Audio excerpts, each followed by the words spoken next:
for cultural buildings, we also work extensively in typologies like offices, transport and infrastructure projects, bridges, civic buildings, education, landscape and public spaces, master planning, retail, and more.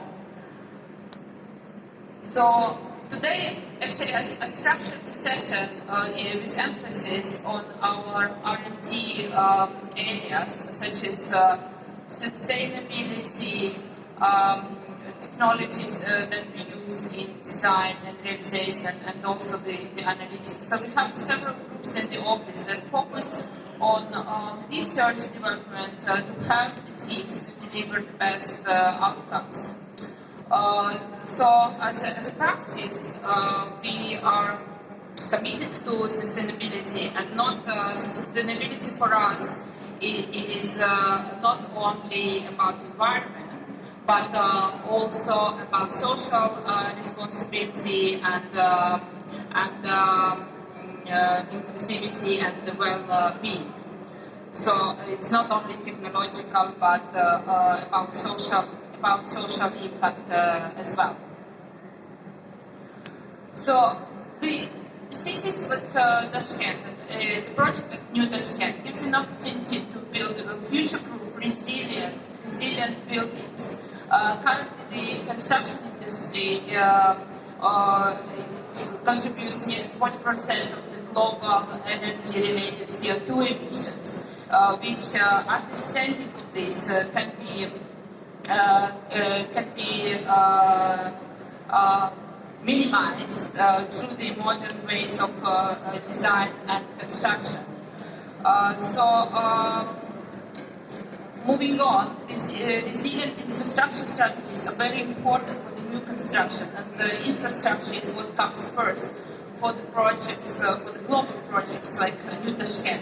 Designing resilient infrastructure that can withstand future environmental changes, to prepare for possible changes in the climate, and building infrastructure that is also integrated with architecture and public spaces is what we aim to develop in our projects. Green infrastructure to prevent flood damage is very important in many places, and incorporating of the sponge city concepts and the like filtration and absorption of the storm water in the landscape, again incorporated in the public spaces in architecture.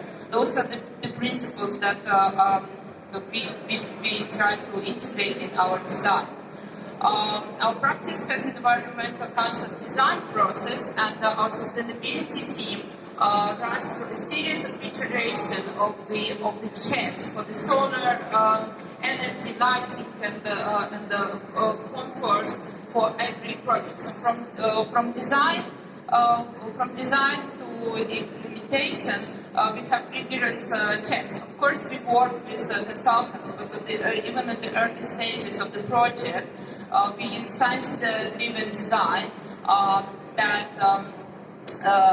kind of helps us to develop and deliver buildings that are already have these qualities. So from our architectures, from the form and the idea and the shape, we develop it through analytical tools that are available in the practice, and then of course with the consultants to optimize the buildings and the design to answer the sustainability parameters.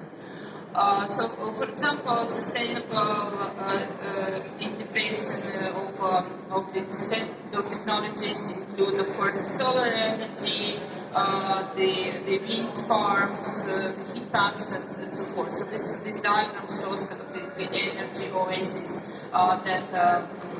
the technologies that can be used.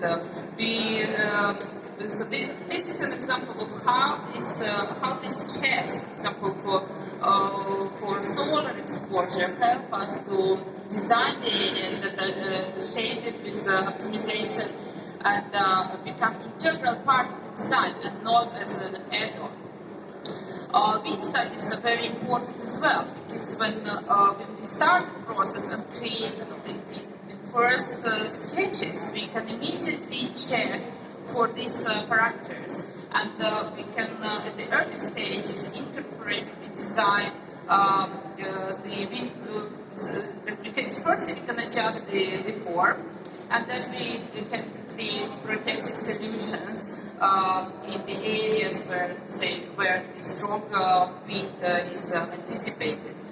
Same for the hourly reflections. I think you may know the story of the walkie-talkie building in London that has the curvilinear shape and creates, at the beginning, created such strong reflections that the reflections of the sun could burn the car on the ground. So then the louvers had to be added, so these reflections are not strong.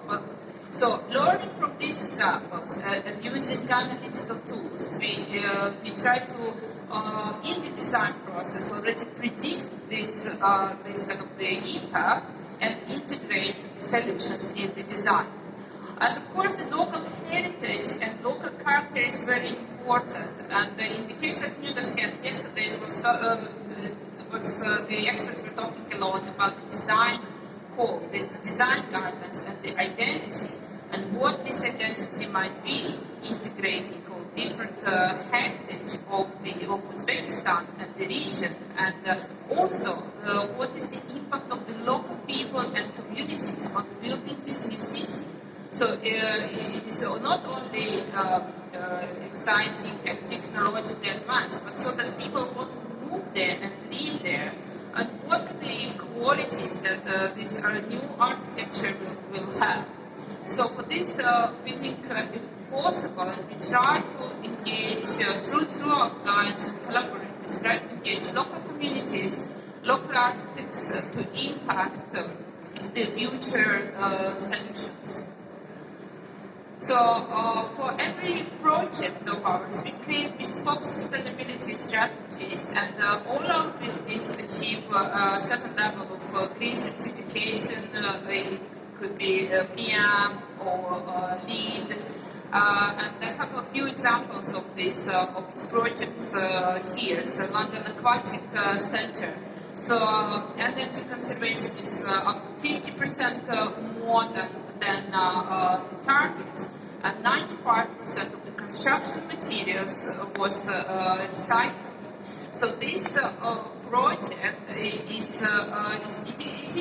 became a landmark, but also in terms of the social impact. To me, and London is kind of became my home city. To me, this project is an embodiment of social sustainability and responsibility.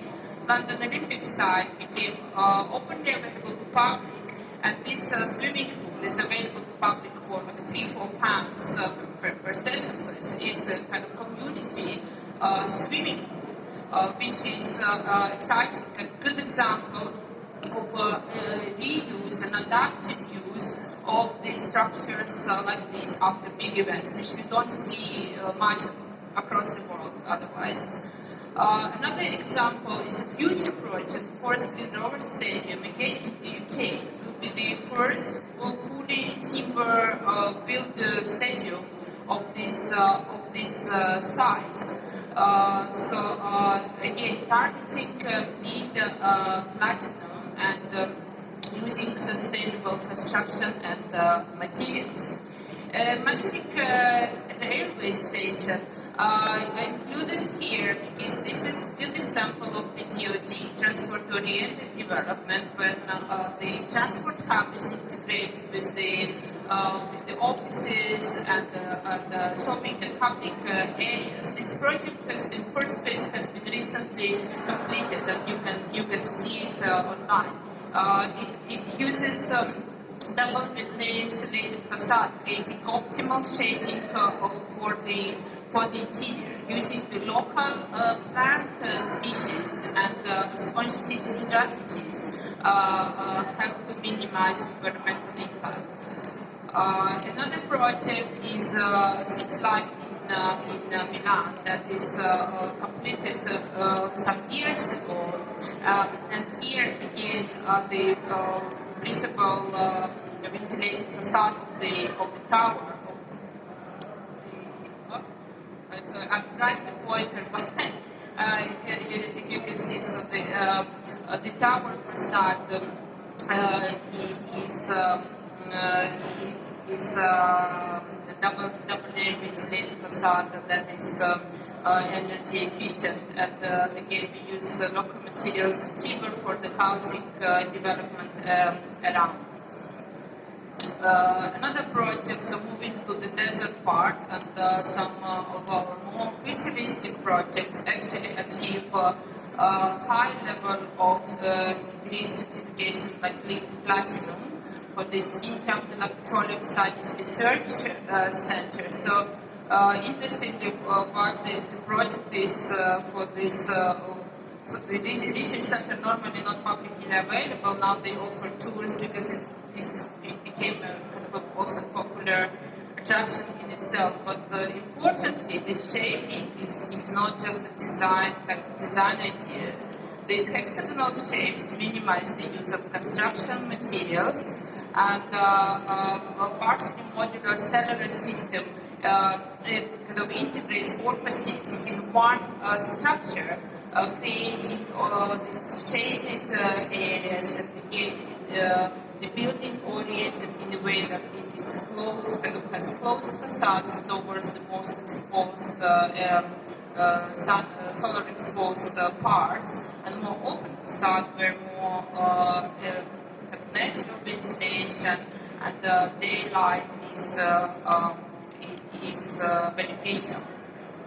Another project, BIA headquarter. This is actually it's a headquarter for the local waste management company, and here again with our consultants and with the support from the client, we managed to create a shape and form that is integral into this sand dunes. But also very efficient in terms of passive system and carbon efficiency. So it uses passive cooling systems, using closed insulated roofs to prevent sun exposure, and the building is ventilated naturally. There are a number of systems that has been used in the project that you can see here. Water-saving features and black water treatment and recycling and so forth. So this building is truly an example of the strategies that can be used in the harsh environments and still be efficient, and also design-wise it still remains what is, which is a landmark in itself. Another area of our work is digital fabrication, and this area developed over many years. So in early stages, our projects, in a way, it was, and I think there's still this perception that our projects are difficult to build.